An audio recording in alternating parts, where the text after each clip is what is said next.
요즘 한국을 생각하면 이게 지금 꿈인가 생신가 이런 생각이 정말 들어요.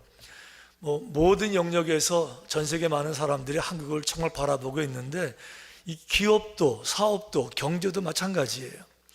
요즘 삼성 잘 나가는 거 아시죠? 삼성 잘 모르세요? 삼성뿐만 아니고요. 근데 이제 삼성이 조만간에 엔비디아도 제치고 세계 탑 넘버 원이 될 거다 이런 말도 하고 그러는데 겉으로 볼 땐 정말 와우 위대하고 멋진 것 같은데 사실 기업을 운영한다는 거 쉽지 않아요.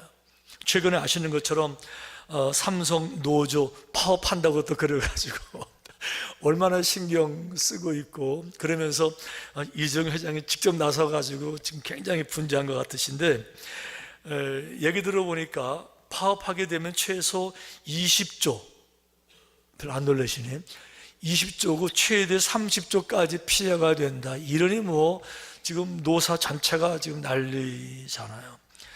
이게 사업의 실상, 기업의 실상이 그래요. 자, 중요한 거는 성경에 보니까 하나님께서 자녀를 기르게 하시면서 자녀 양육에 대한 표현 하시는데 자녀 양육은 방목이 아니다. 낳아놓으면 저절로 자라는 거 아니다. 그러면서 자녀 양육을 이 기업이라고 기업, 비즈니스라고 말씀하세요. 보라, 자식들은 여호와의 기업이요. 하나님이 주신 기업이라는 거죠. 사업이라는 거예요. 이런 기업 운영한다는 게 저절로 돼요? 밖에다가 이렇게 병아리 방목해서 기르는 이런 게 아니고요. 비즈니스예요. 시간 써야 되고요. 신경 써야 되고요. 돈 써야 되고요. 그냥 마음 써야 되고요. 에너지 써야 되고요. 인생에 많은 걸 하루에 이래야 자녀들이 잘 되는 거지 자녀가 잘하는 거지 그냥 방목되는 이게 아니거든요.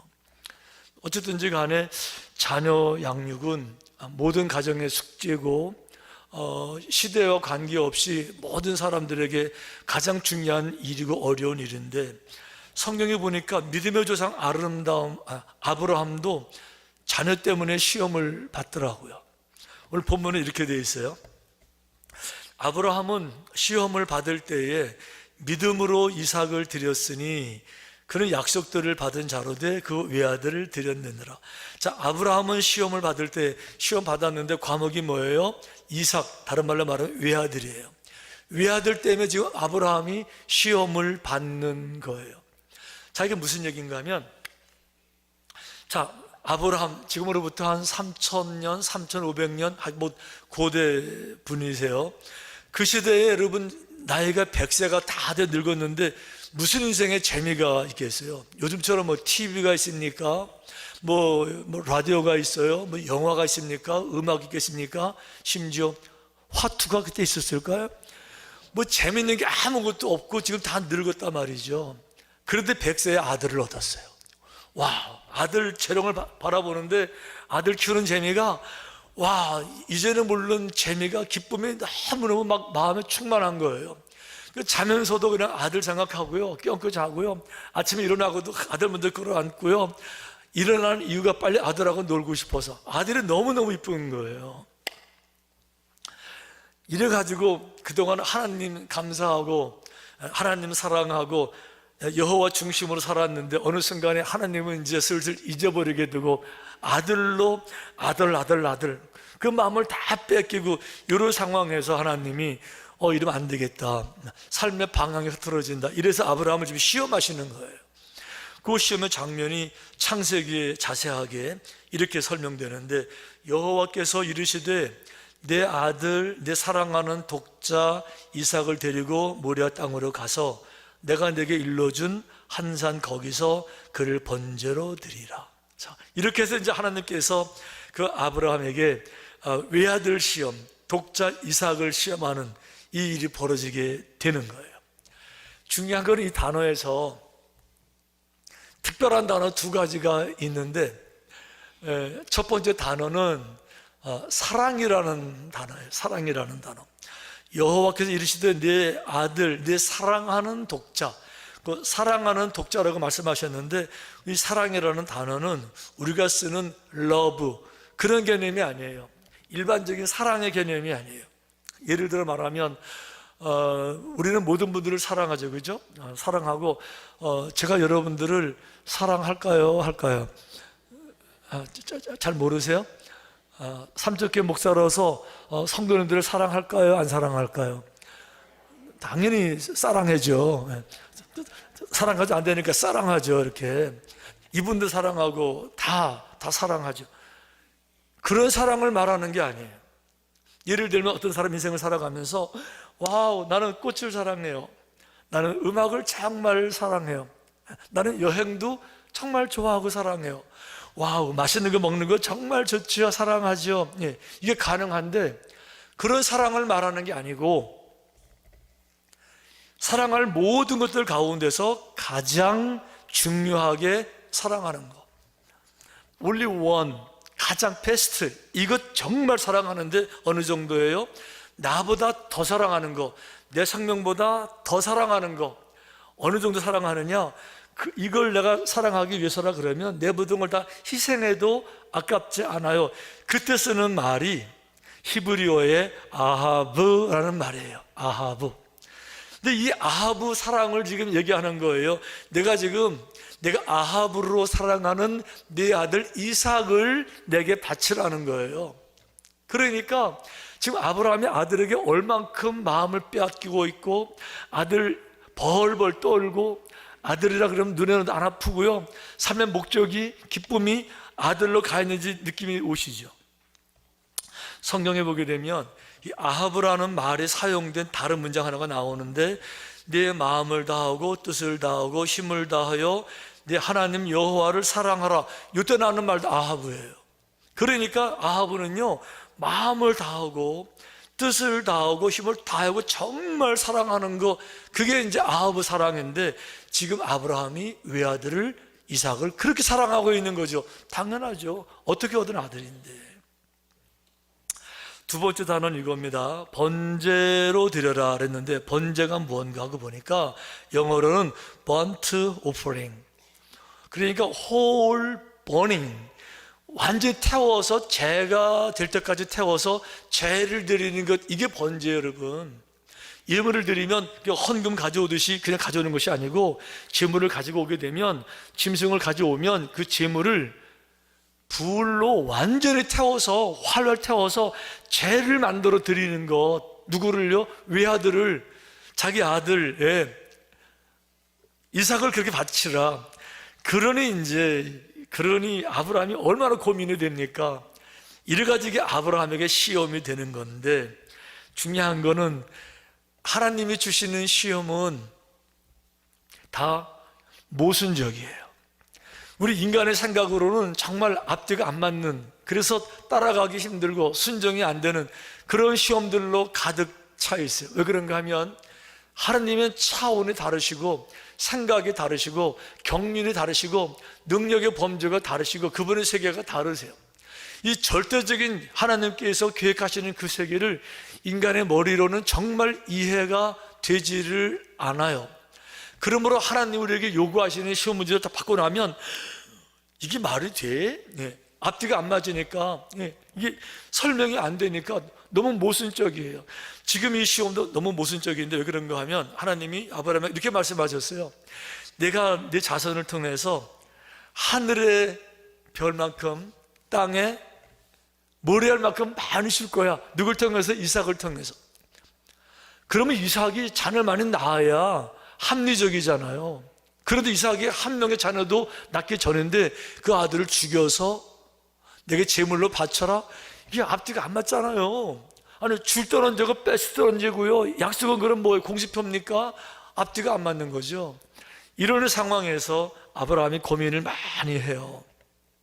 그리고 결론을 내려요. 결론을 내리는데, 어떤 결론을 내리느냐? 정답을 선택해요. 내 머리로는 이해가 되지 않지만 하느님 하시는 모든 말씀은 살아있고 능력 있고, 그 말대로 순종하는 것이 정답이다. 이래가지고는 그 이삭을 제물로 드리려고 정말 산으로 데려가서 제단을 쌓고 이삭을 뉘고 칼을 들어서 모두 죽여야, 불에 태우니까 죽이려고 내려치려고 하는데 바로 그 순간에 하나님께서 조급하게 2번을 부르세요. 아브라함아, 아브라함아. 잠깐 멈추게 하시고, 내가 이제 분명히 알겠는데 네 마음을 내가 충분히 알겠으니까 그만해도 된다. 하나님이 원하시는 것은 지금 아브라함이 자기 아들을 죽이기를 원하시는 게 아니었었던 거예요. 처음부터 문제를 출제하실 때부터 아브라함을 죽일 그런 작정하신 게 전혀 아니었던 거예요. 아브라함의 믿음을 시험하시고 축복의 그릇을 만드시는 것이고, 아브라함으로 자기 인생을 돌아보게 하시는 것이고, 아브라함으로 하여금 더 귀한 삶을 만들어주기 원하셨던 것이지 죽이려고 했던 것이 아니잖아요. 어쨌든 지금 아브라함은 그 믿음에서 합격했어요. 합격해서 그 이후 이야기는 아시잖아요. 얼마나 놀라운 축복의 삶을 이 아브라함이 걸어갑니까? 이 자녀들에게 믿음을 물려준다는 거 너무 어려운데 아브라함은 그 일을 만들어내요. 이삭도 아버지의 믿음을 고스란히 물려받아서 자기 인생에서 100배의 열매를 맺었더라, 성경에 나오잖아요. 또 이삭도 자기의 믿음을 그 후손들에게, 요셉에게 고스란히 다 물려주고 하나님이 경륜이 흘러 내려가잖아요. 이렇게. 근데 사실은 부모들의 믿음을 자녀들에게 물려주는 것이 정말 쉬운 일은 진짜 아니에요. 너무너무 어려운 일이에요. 제가 이제 많은 분들을 이제 뵙게 되지만, 나는 믿음을 가지고 살았는데 자녀들까지 믿음이 물려가는 게 참 쉽지 않아요. 진짜 그래요. 더 중요한 거, 여러분 인생을 살다 보면 완벽한 사람이 어디 있어요? 다 부족하고, 이분은 이 부분이 부족하고, 이분은 여기가 부족하고, 이분은 여기 다 단점이 있고 약점이 있고 실수가 있고 실패가 있고, 그것이 뭐 인격적이든 뭐 경제적인 능력이든 다 문제, 단점은 다 가지고 있잖아요. 그럼에도 불구하고 그분의 믿음을 자녀들이 물려받아서 자녀들이 장성했음에도 불구하고 그 믿음의 길을 걸어가는 그런 부모님들을 뵐 때마다 와, 진짜 그분들이 얼마나 훌륭하게 보이는지 몰라요.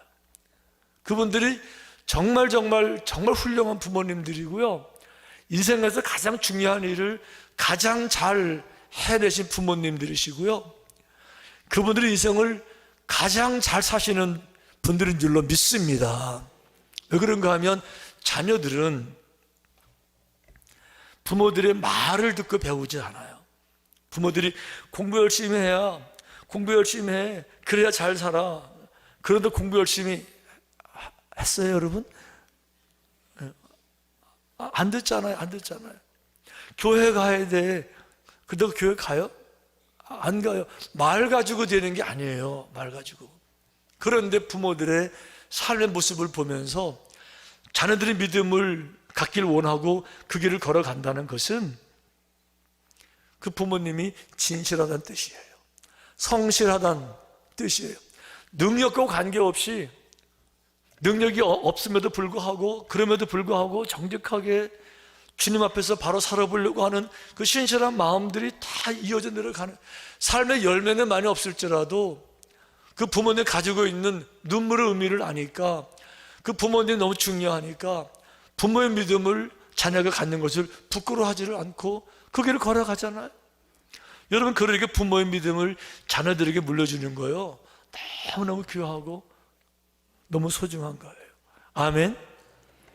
그런데 다 그런 것이 아니고 바로 그 부분에서 실패하는 부모들도 있을 수 있어요.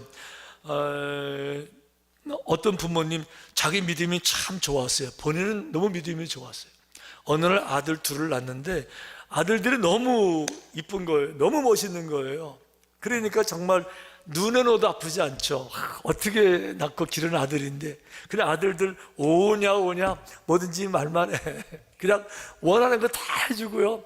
애들 마음 상할까봐, 애들 감정 상할까봐 야단 한번 제대로 못 치고, 종아리 한번 못 때리고 그냥 벌벌 떨고, 애들 원하면 그저 다 그냥 무조건 오케이. 이러고 이제 애들이 자랐어요. 자랐는데 자라고 나니까 신앙교육을 제대로 못 받았죠. 권면을 못 받았죠. 하나님 알기를 우습게 알고 믿음을 저버리고 그런 사람들이 됐어요. 그 어느 날 이래서 그 아들들 잘 살 줄 알았는데 멋지게 하나님도 부정하고 멋지게 그냥 부모가 그냥 아버지가 그냥 5년 안에 길렀으니까 잘 살 줄 알았는데 어느 날 한 번에 그 아들들 둘 확 죽어버리더라고요. 그래가지고 놀래가지고 아버지가 충격받아가지고 또 넘어져가지고 목이 부러져 죽더라고요. 누구 얘기인지 아시죠? 엘리 제사장 얘기하는 거예요. 엘리는 자기 제사장이었었어요. 제사장. 아들들을 낳는데 아들들이 너무 이쁜 거예요. 너무 사랑스러운 거죠. 아들들 벌벌 떨고요. 아들들 야단 한번 못 치고요. 애들 원하는 거 괜찮아? 오케이, 다 해. 이러다 보니까 아들들이 교회 와서 사람들이 재물을 가지고 오면 재물을 먼저 제사를 드리고 나서 나머지를 가지고 레위인들 나눠 먹기 이래야 되는데 제사를 드리기도 전에 제일 좋은 거 뭐 안심 부분, 등심 부분 딱 잘라다가 먼저 구워 먹고 이 짓에다 아버지가 야단도 안 치고 아들들 최고니까 그저 아들들 하나님께서 이렇게 말씀하셨어요. 너희는 어찌하여 내가 내 처소에서 명령한 내 제물과 예물을 밟으며 내 아들들을 나보다 더 중히 여겨 내 백성 이스라엘이 드리는 가장 좋은 것으로 너희들을 살찌게 하느냐? 내 아들들 나보다 왜 더 중히 여기냐? 왜 내 아들들 나보다 더 사랑하는 이유가 뭔데? 이래가지고 하나님께서 책망하시고 어느 날 두 아들 전쟁터 나가서 한 날 죽고요. 아버지 그 소식 전해 듣다가 너무 놀라가지고 넘어지면서 비참하게도 죽잖아요. 그게 중요한 거는 자녀들에게 믿음을 물려주는 게 참 정말 쉬운 건 아닌 것 같아요. 왜 그런가 하면 인간의 삶의 에너지는 늘 제한적이에요. 자, 우리가 모든 일에 올인해도 될까 말까 해요. 사업 하나 크게 일으키는 것도요, 와우, 얼마나 힘들고 어려운지 몰라요. 직장 생활 제대로 하는 것도요, 정말 아침부터 밤까지 직장인들이요, 너무 신경 다 써야 되고요, 에너지 다 쏟아야 돼. 집에 오면 그냥 피곤해서 자기 바빠요. 이렇게 살다 보니까 정말 자녀들에게 중요한 시간을 내서 아주 섬세하게, 자세하게, 인자하게 가르치고 지도해야 될 그 시기를 놓치는 일들이 우리 가운데 얼마나 많은지 몰라요. 성경에 보게 되면 마땅히 행할 길을 아이에게 가르치라. 그리하면 늙어도 그것을 떠나지 아니하리라. 와우, 아이들에게, 자녀들에게 믿음을 물려주는 게 참 얼마나 중요한가를 알게 되는데 그걸 믿음을 물려주게 되면 아이들이 늙어도 떠나지 않는다고 말하고 계세요. 다른 말로 말해볼게요. 자녀들이 자라서 대학을 가면서 장성해서 결혼하면서 교회를 떠나고 주님을 떠났다 그러면 마땅히 가르쳐야 될 때 가르치지 못한 거예요. 내 품에 있었을 때, 내게 기회가 있었을 때, 내가 충분히 가르칠 수 있었을 때 내가 그만 그 일을 못했던 거예요. 어떻게 하면 되느냐? 하나님 앞에 정직하면 돼요. 하나님께 실수를 인정하는 거예요. 실패를 인정하는 겁니다. 하나님, 제게 기회가 있었을 때 제가 소중한 자녀들에게 이 믿음을 물려주지 못했습니다. 사는 게 너무 빡빡했고 상황 자체가 도저히 감당이 안 됐고 내 인간의 에너지 한계적 상황에서 내가 사업하는 거, 먹고 사는 거 이것만 가지고도 벌벌 떨고 그랬었는데 늘 탈전하고 그랬기 때문에 제가 아이들에게 여력이 없어서 제가 시기를 놓친 것을 제가 인정합니다. 인정하셔야 돼요. 내가 실패한 겁니다. 왜 그런가 하면 성경에는 하나님은 정직한 사람들의 기도는 항상 들으세요. 어떤 실수든 실패든 죄악이든 정직한 사람들의 기도는 늘 들으세요. 신실한 기도는 늘 들으세요. 내 스스로가 실패를 인정하는 기도는 늘 들으세요. 하나님, 아픕니다. 가슴이 아프고 제가 부족했음을 인정합니다. 제가 잘못한 거 인정합니다. 하나님, 이제라도 주의 도우심을 구합니다. 여러분, 기도부터 시작하셔야 돼요. 다시 기도하시고요, 정말 기도하셔야 되고요, 눈물로 기도하셔야 되고요, 노력하셔야 되고요. 그러면 때가 되면 때가 되면 주의 품에 안기게 되고 열매를 맺게 될 줄로 믿습니다. 부모들의 눈물의 기도는 미사일이구나, 그런 생각이 들었어요. 여러분, 미사일은 두 종류 미사일이 있습니다. 하나는 상대방의 그 목표를 정해서 타겟을 정하고 쏴서 그 타겟에 가서 꽂혀서 폭파시키는 그런 많은 미사일이 있어요. 또 한 가지는 상대방이 쏜 미사일을 맞추는 요격 미사일이 있어요. 사드 같은 거, 우리 한국의 천궁 미사일 같은 거예요. 상대방이 미사일을 쐈어요. 빠른 속도로 날아갑니다. 그런데 빠른 속도로 날아가는 그 미사일보다 더 빠른 속도로 달려가서 결국은 콱 맞추고 떨어뜨리는 요격 미사일. 부모들의 눈물의 기도는 그런 요격 미사일 같은 거예요. 아들이 어딜 가든지 간에 기도로 따라다니고 기도하고 때가 되면 하나님께서 쾅 만나게 하실 때 역사가 나타나게 될 줄로 믿습니다. 아멘. 100%의 부모들은 자녀들에게 좋은 것을 남겨주고 싶어 하십니다. 당연해요. 어떤 부모는 돈을 남겨주고 싶어 하고, 어떤 부모는 학벌, 직업을 남겨주고 싶어 하고, 어떤 부모는 집이나 땅 같은 재산을 남겨주길 원할 거예요.